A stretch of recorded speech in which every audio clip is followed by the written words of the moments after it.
Дорогие друзья, сегодня я вам хочу показать замечательный камень. Природный уральский фенокит, который еще называют уральским бриллиантом, за его удивительное сходство с драгоценным камнем, королем ювелирного мира бриллиантом.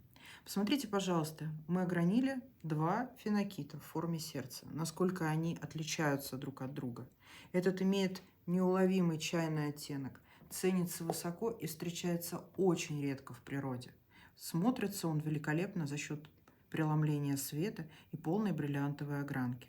А вот этот фенокит белого цвета, абсолютно белого, соответствующего первому цвету по бриллиантовой шкале.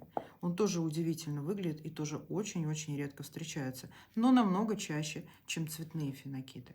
А вот так выглядит сырье, из которого мы граним этот удивительный камень. Здесь вы увидите разметку, которую сделали наши технологи, и из этих камней получатся великолепные образцы ювелирных драгоценных камней.